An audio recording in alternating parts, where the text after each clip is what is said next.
Hi, it's Sally Wagner, and welcome to High Frequency Mindset Podcast.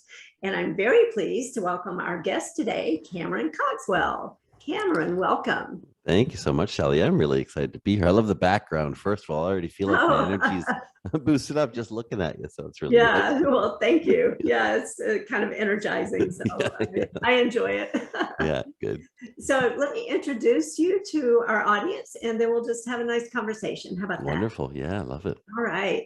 So Cameron is a kinesiologist and holistic nutritionist with over 15 years of experience in the health and wellness field.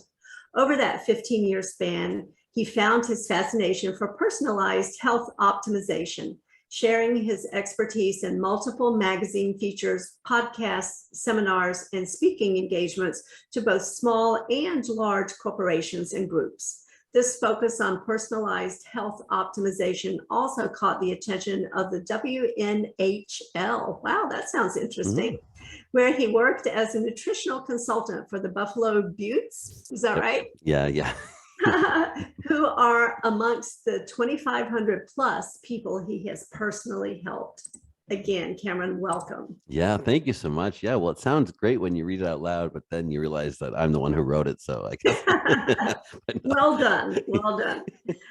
It fascinates me what you do. Yeah, And we yeah, were me talking too. a little bit about that. So tell me how you got started on this path of kinesiology. Yeah, and it's interesting because I find, and I've had this conversation many times, Sal, that anyone who tends to be in like these health scientists or even energy medicine or alternative medicines, although I even hate to say that they're alternative, but people tend to get into them because they've had a personal experience or they've had to overcome some kind of personal hurdle. Many people who become, naturopaths, it's because they had to kind of heal themselves. The traditional medicine or doctors, and I never put them down, but it didn't work for them, so they turned somewhere else, and then they really dive deep. And I mean, it's the same story for me. I played sports growing up. I played soccer. I played hockey. I dislocated my knee in high school. Back then, our government used to cover physiotherapy. And although that sounds wonderful, that you have that universal care, it's never quite the same. And that's really too bad, but it's never quite the same when the government just, hey, here, we're funding it, but that acute personal care is lost along the way. So I didn't have great care. So it happened again. And then it happened a third time. So I'm a high school student who was on crutches for over 1 year. And I mean, doing that in high school builds some kind of personal resilience and stuff. And I just became fascinated with the idea that although the physiotherapy wasn't too great, I could heal myself. I could do these exercises and I could see my leg grow and the muscle build. And I was like, wow, because after a year of crutches, one of my legs was like a spaghetti noodle, right? Compared to the other, all the muscle atrophy. And it was just so fascinating that, okay, I can do these exercises. I can eat this way. And I have this change actually manifesting in the body. And I became obsessed. So right after that, I actually went into school for architecture. And again, then I worked for the government for a short time, and I saw the inner workings, and I was mapping for them, of course, in architecture. But I saw, and I saw the resemblance of how they cared for buildings, for road structures, things like that, in the same way that they did for physiotherapy.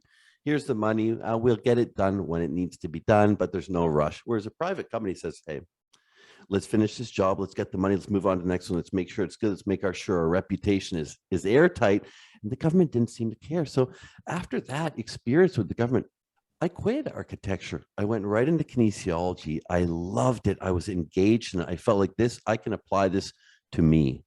Whereas architecture, okay, sure, maybe you can build your own house one day, but again, you have that connection, that personal connection with these kind of healing services, I guess. And then I became interested in nutrition when I did that. So after I graduated kinesiology, I went into holistic nutrition, and that's where I really just found a love for this. And I guess in some ways, Sally, I almost healed myself, and the romantic side of nutrition, I found and really just fell in love with it. But yeah, it's because I had some severe injuries and then not a great experience that I went into kind of healing myself. And then, as I'm sure you know, then when you start healing other people, I mean, it's just so rewarding. It's such a wonderful thing. So that's kind of my story and how I got into it. And I just love it still to this day. Yeah, that's fabulous. And I think you hit it right on the head. So many of us are drawn into our profession and our passion in life because we've experienced it. And the system that we got into, whatever the system was, right, just wasn't adequate for our needs. And so, as you say, you healed yourself. And as you did that, now you're sharing that with others. That's a fabulous story. No, thank you. And I think there's also a point there, Sally, where, you know, people can also fall victim to their own like being their own hero. And people need to, and not necessarily that I'm giving life advice here, but I do find in this profession as well that there's certain, and let's use these men, for example, they're overweight. Let's just say as arbitrary example, there's a 50-year-old guy who's overweight. He really takes charge of his life. He loses 30 pounds. And now he self-identifies with that problem over and over. And I think that's something that I hazard people to although you want to be niche in your business, you do want to avoid that, because then I see, and you've seen the Instagram as, hey, I'm a 50-year-old man who helps other busy 50-year-old men lose weight. Hey, that's great, but don't keep healing yourself through other people over and over again. Help everybody, you know? And so that's something I really try to stay out of. I don't just want to keep healing myself over and over through other people. I want to help many, many, many people. But yeah, it is often that we get into these things because of our own troubles, and we find a solution and we can't wait to tell everybody else. Right? Yeah. And then, oh my gosh, we're such evangelists, right? That's right. And people around us are like, just shut up. Exactly. You hit another important principle too, that, you know, sometimes we are so focused on, well, I did this and I got this result, so do it exactly the way I did it. And we become so niche. And the greater wisdom, I suppose, is to apply the same principles so that you broaden your ability to help people. I think so. And again, like there's certainly some value to being niche, because I mean, you try to sell to everyone, you sell to no one.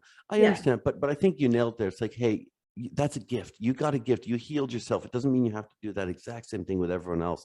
There's a gift in that healing that I think you can spread to other things and help more people. And that's sort of what the philosophy that I try to take to it, at least. Yeah, absolutely. So for people who may not quite understand, could you just give us the very high level overview of what kinesiology is all about? Yeah, so I mean, I became sort of fascinated with it because of the movement of the body, right? How our body moves and it manifests and things change, and how muscles adapt to certain stresses. And I mean, it was just wonderful. But what I really took from it is the symptomatology side to it. And that's really where I kind of niched down, because the body's always telling us things. We just have to listen and we have to understand what it's saying. And that's not always easy, Sally. And there's certain examples that apply to many people. And I'll say, you know, I'm up in Northern Canada. I know you're in Florida there, but for a lot of the year, we're in this cold weather, and people, let's just, you know, again, broad overview, but let's say someone has dry skin and they're like, well, why do I have it? They go on Google, they type it, or a neighbor says, oh, I took this for my dry skin, it worked. Then someone tries that exact thing, it doesn't work for them, and they sort of lose faith in the natural practices, or taking supplements or eating organic. They lose faith in it, although it wasn't quite it for them. So I became fascinated with the idea of, yes, the kinesiology kind of came first, but it kind of brought me to realize my body's always telling me something. Whether it's an injury, whether it's a sign or a symptom, objective or subjective measurement, whether it's my skin, whether it's an ache and pain, that means something. Identifying what that means is certainly not always easy. There's not really a textbook for it, but the more and more you study it, you can narrow those things down. And I mean, I can give you a brief example here. Let's say the dry skin thing, because again, in Canada, a lot of people suffer from this in the winter. And let's just pick two things. Let's say that could be essential fatty acids, you're not taking enough, or maybe you're not taking enough vitamin D. Now, how do you know which one it is? Your neighbor said, hey, I took vitamin D and it works for me. Then you take it, it doesn't. So we say I have dry skin. That's a symptom of both. But there's maybe 10 other, and I'm only talking about, I always make this clear, I'm only talking about clinically proven symptoms. Okay, not what's on Google. These have been clinically studies. We understand that when we, you know, take vitamin D out of someone's diet for 6 months, these things show up, and they show up every time. So we know these exist. So let's say we look at essential fatty acids and vitamin D. They both have dry skin. But under vitamin D, it all says cracked nails, insomnia, diarrhea. And it's like, oh, yes, I have those. I have all those. And under essential fatty acids, I only have the dry skin. Well, then it's most likely the vitamin D. So it's a long process, and it's a multivariable problem. And people don't like multivariable problems, that's for sure. But that's really where my specialization comes in. It's really going through all of the data and discovering what all of those mean, and then saying, yeah, let's pinpoint it for you. This is probably what it is. And you know, just by virtue of awareness too, then you start to recognize, oh, I'm paying attention to my body. Oh, I feel this. And you start to become in tune with your body. So the whole practice of looking at symptoms is really quite rewarding. Yeah. And that's an important part too, to become mindful and start paying attention to those signals that our body is sending us. So we don't wait until we're about to head over the waterfalls, right? Yeah. We can see that, you know, metaphorically speaking, right? You know, maybe the waters are starting to get a little bit faster, and, you know, we hear the sound. And so we can take some measures to prevent the extreme result, right? And that's where maybe nutrition would come in. That's precisely it. It's you know, some of these symptoms are subclinical in the sense that okay, my skin's a little bit dry, but if I go for a blood test, I'm not in a deficient range where the doctor's gonna say, whoa, you need it. You could be, but a lot of these symptoms, they're sort of the warning signs. So you start to become in tune with your body, and then the wonderful, healing, romantic, great part of it is, now I start taking the, let's say, vitamin D in that case. I'm like, oh my gosh, this feels better. Again, that awareness is like a celebration, because now you know, oh my God, it got better. You start to feel good. It's a whole cycle of understanding your body, listening to your body, feeding your body, feeling good. And it's a big cycle. And it's so rewarding to understand those things. Again, like you said, before it gets to that really severe level where you are at the doctor's office saying, help me. I'm in big trouble now, you know? Yeah. And I think, you know, maybe things are changing, and yet I think there's still a lot of programming that we have that we ignore it. You know, we just keep going because we're supposed to be hard charging, and we're supposed to be strong, and, you know, not give in to little aches and pains. And yet those are the aches and pains that are the messages that we should be listening to. Yeah. And I do it too. I don't think there's anyone who doesn't do it, says, I got a little ache and pain. And I think there's a bit of a systemic issue as well. And I can only speak from personal experience. And again, I never want to bash the medical community. That's not what I'm about. Every piece of the puzzle has their part. But I think that's sort of what happened. The normalization of these everyday aches and pains. It's not everyday aches and pains. They call them that for a reason, that it's normal. And when you have these, let's say, subclinical deficiencies, like, oh man, I've had this, again, dry skin for so long. Oh, you know, my elbow hurts for long. You go to the doctor, they do a blood test. Well, again, you're not in the battery. So they say, hey, everything's okay. And now you have this conundrum where it's like, okay, am I just crazy? Or is this truly normal? The doctor said I'm okay and I have this, so it must be normal. And that's really a disservice to the people. And that's where I feel like these sort of healing modalities and these more acute looks right into the individual, not blood tests, which can be useful, not a lab. Let's talk, you and me. Let's really get down into you and how you live and all those minute details of how you're living and your lifestyle. And then we can unfold those little things that can make a big difference for some people. Yeah. Because you know, when they do those measurements, they're based on the average or the quote normal. Well, you know, maybe I have different needs than what the average person. And so you are able to individualize it to each person according to their needs and what their body is telling them. I think if you really want to optimize your health, you have to personalize it. Yeah. You can go to the doctor and be a generally healthy person, but do you want to optimize? Do you want that great brain function, that great skin, the good muscle tone? You wake up feeling energetic. You're just living at an optimal level. Unfortunately, and again, in my experience, I don't think that's necessarily fostered within a doctor's office. You have to have that kind of one-on-one acute care where you go into the nutrition, the kinesiology, the movement, all of those things. And to sort of go back to the other part of like lab tests and things, they all have their place. They can all give us unique Yeah. information. And I think it's just sort of silly to say, well, one test doesn't work, or this doesn't work, or symptomatology doesn't work, or blood work doesn't work. They all work. It's just what you're looking for. And the best way I explain to people with nutrients, because that's sort of where I play. I play in like the nutrient field and discovering what do people really need. Like you said, I'm an individual. Sally might need more vitamin D than I need, or maybe less because she lives in Florida and I live in Canada. Those Yeah. things to the individual need to be recognized. And I think the best way to explain it for me with blood is it's a really wonderful way to look at endogenous secretions, hormones, nutrients. So, my white blood cells, which, if they're really high, I'm fighting an infection. So they're normal. I look at my blood, it went up. Okay. I know I'm fighting some sort of infection because my body produces these things. So any variation is, yeah, my body is adapting to something. Whereas consuming nutrients, consuming vitamins, consuming minerals that then go in the blood, well, they're only in the blood to be transported somewhere. So I say it like this to people. You want to track your Amazon shipment. Let's say you're getting vitamin D delivered. Well, it goes on the road. It goes into the veins or the arteries to be delivered.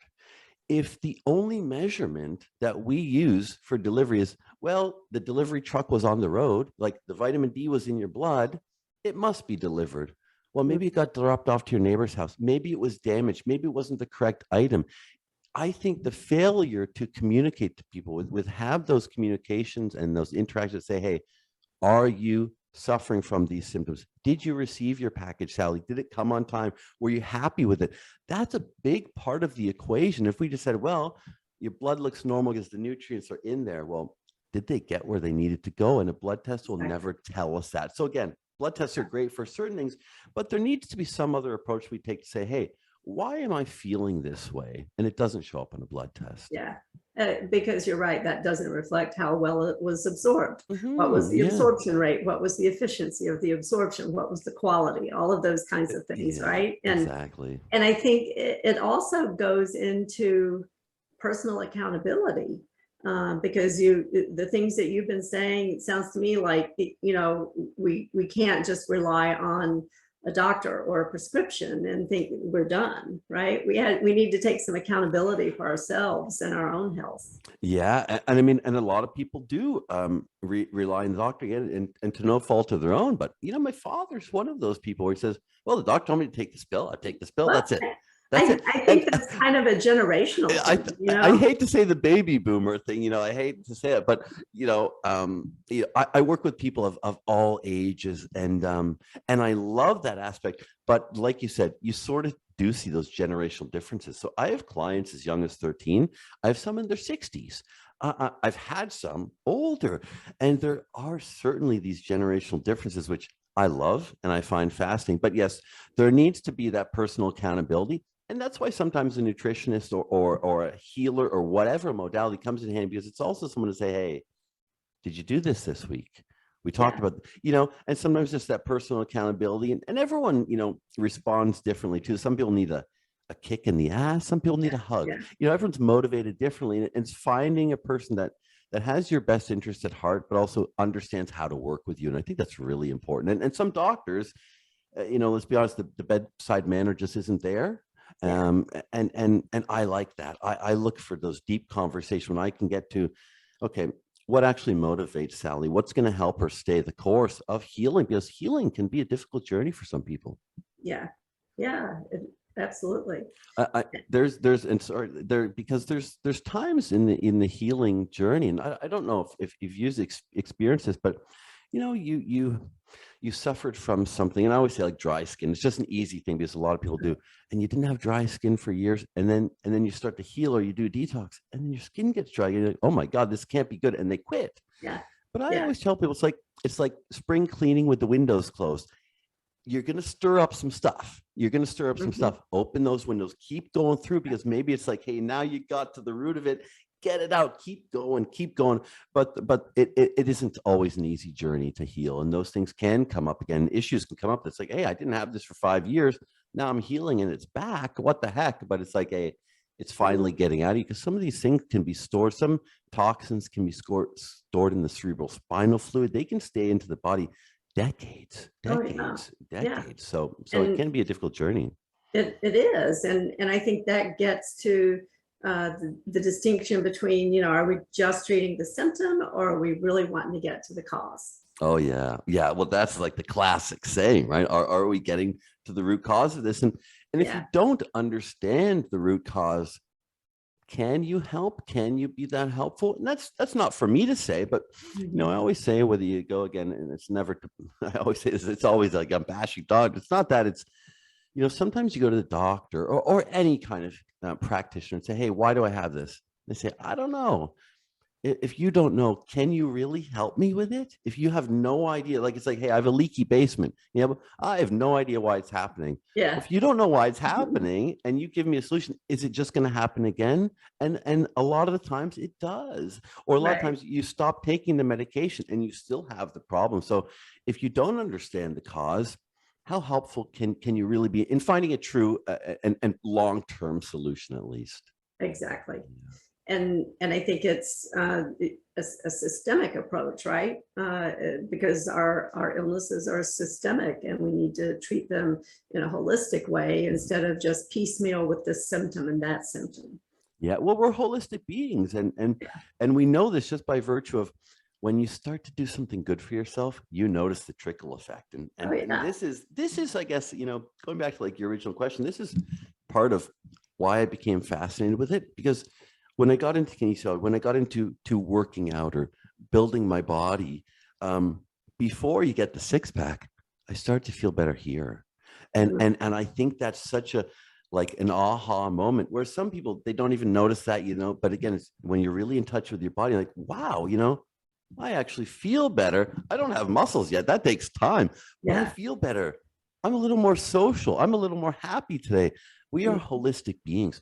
You cannot improve one area of your life without affecting others. And I think that's such a wonderful mechanism of the body. It's like, hey, I improved my workouts. Oh my God, now I'm sleeping better. Oh, wait, my stress is lower. And I was just looking for a six pack, and you get all these Yeah. other wonderful benefits. So, yeah, we're holistic beings. And I think that's just such a wonderful body mechanism. Yeah, absolutely. And I think making it part of the system of what we do every single day. We're not just after the nice abs or the nice glutes or whatever it is. We want to be healthy and fit and Yeah. vibrant, and we want strength and stamina to do the things we're here to do in life. Hmm. And it can sort of go both ways, Sally, that you can be feeling amazing because you're doing all these, because you're working out. Now Yeah. your cognitive function, you're a little sharper here. And Mhm. then that acute awareness that we spoke of earlier, say, hey, now I feel this. You're so in tune with your body. Or on the other hand, you thought you felt good before Yeah. until you felt great, and it's like, oh, I Yes. could be feeling this good all the time. Yeah. So I think that sort of, again, we kind of touched on earlier, it's like that little in touch with your body does Mhm. so many wonderful things for you, and it's not just symptoms. It's just like the body's kind of alarm clock, the body's warning system, your security system. It's like, hey, ding ding ding, and sometimes the Yeah. body's like screaming at you to do something, and it's like, okay, take a minute and listen to what your body's telling you. And when it's not quite normal, hey, that's not quite normal. Exactly. Yeah. We just need to listen.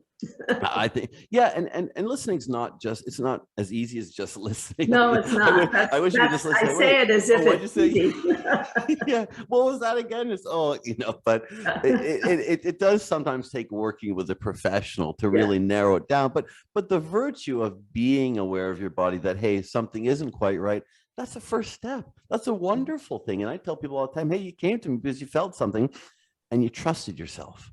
And you Yeah. said, this isn't quite normal. I'm going to talk to somebody about it.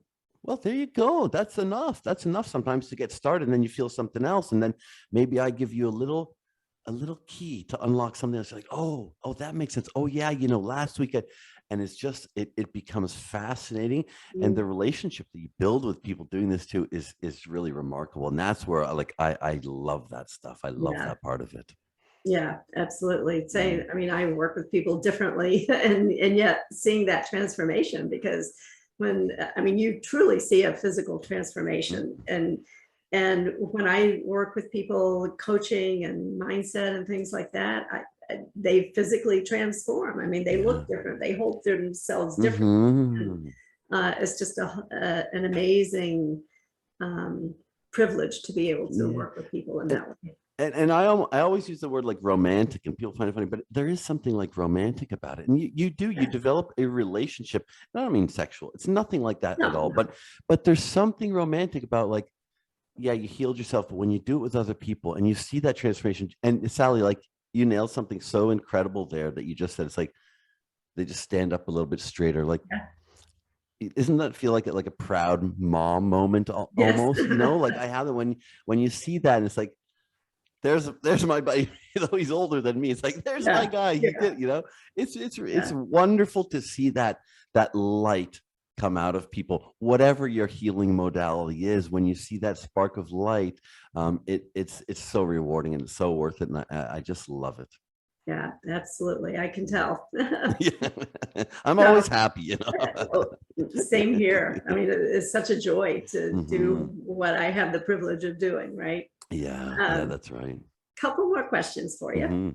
In my coaching, I use an acronym. It's MSG, nothing to do with food. It stands for mindset, skill set, get off your asset. Because I think that really encapsulates a lot of important principles. So as you look at your life and your focus and how you serve people, what overarching principle would you point to that you believe has contributed to your success? You know, what I make sure I do with every single person I talk to is make sure that they know that they're in charge. This is the most empowering thing. And some people don't want the steering wheel. They don't want to be in charge. But to some degree, you must be. And I tell people this all the time. And the very first time we meet, it's like, when you do your taxes at the end of the year, how does the government know who you work for? It's who paid you. I said, you're paying me for this. I work for you now. And a lot of people, I think, get this the wrong way. It's like, I'm the coach, I'm the boss. And it's like, no. I'm working for you. What do we need to do? How can I help you? So I really, and I mentioned this a little bit earlier in the conversation, some people need that kick in the ass, where some people want that hug. I get them to find what their emotional root is. And this is the I guess the overarching rule is the 5 whys. So I have people come to me and they say, I want to lose weight. Why? Oh, I'm not sure. No problem. Come back to me when you know why, because then you'll be ready. And then they come back to me and say, well, because I want to look better. Why do you want to look better? Oh, well, I want to look, I want my clothes to fit. Why do you want your clothes to fit? I want to feel sexier. Why do you want to? I want to be intimate with my husband. Oh my God, now I can help you, because now we have something. This is what you really want. And I think that is the key for a lot of people is, you know, I say the 5 whys, maybe it's 4, maybe it's 6 for you, but really ask yourself why again, until you really get to the emotional root. What is the real reason for this? And it can be as simple as, you know, people eat junk food late at night. Why? Well, I'm hungry. But why are you eating that food? And it can be, you can apply that logic, that 5 whys to so many different things and really get to the reason. I see the junk food late at night example because this is very common. And when most people do ask themselves why 5 times, they're not really eating it because they need it. They don't even really want it. They're filling some kind of void. And when you really accept that for yourself, and that's why I say, hey, I will help anyone. I will work with anyone, but I really want you to come back to me when you can answer that, because then you're also going to want to help yourself. And that's really the big principle. And I love using that with people. And I think they appreciate it as well. Mm-hmm. I have a version of that. I call it the infinite onion. You just keep peeling back the layers, because there's always another question to ask, right? That's right. So you finally get to that core of what it is. Yeah. And sometimes people don't want to know. They don't want to peel that onion. No, they don't. And that's part of the process too. I'm going to force you to peel it, because once you peel it, then you get that pearl. Then you get the real answer, the real healing. Yeah. There may be some tears involved. But well, that's why the onion's perfect. I might have to steal that, actually. Exactly. Yeah. So last question. How can people get in touch with you? Social media, I'm bigger on Instagram. That's where I check more. I'm not as active on Facebook, but Cameron Cogswell on Instagram. The other thing, I always tell people on Instagram, my wife and I have this mission to just help as many people as we can. You can make a post on Instagram and it says, oh, do this, and you get 100 comments and, oh, that's so cool. But are people really being touched? And that's what we want to do. So every week or so, we give away free things, people, just out of the goodness of our heart. Maybe someone in need needs organic groceries, we buy them for them. Maybe someone needs a gym membership because they can't afford it, we do it for them. So I'm active on Instagram, and we do that, and we really try to connect with people and really touch people rather than just put words on a screen. I really try to touch people. So if I'm on Instagram, Cameron Cogswell, that's the easiest way. I respond to every message. I talk to everyone. I really do try to communicate well and get a personal connection with people on there if I can. I love that. It's not about how many contacts, right? It's how many connections we have. Yeah, that's exactly it, Sally. Yeah. Yeah. Well, I have absolutely loved our conversation Me too. today. Thank you so much. Yeah, I love this. Just the energy. Your energy is just exactly what I love. Oh, well, thank you. Likewise. And I do appreciate that you made time to join me today. Absolutely. Yeah, happy to do it. Anytime I'd come back as well, Sally. So thank you so much. Yes, thank you. And everybody, make sure you check the show notes because all of this information will be there so you can get in touch with Cameron. And make sure you join us next time for High Frequency Mindset Podcast.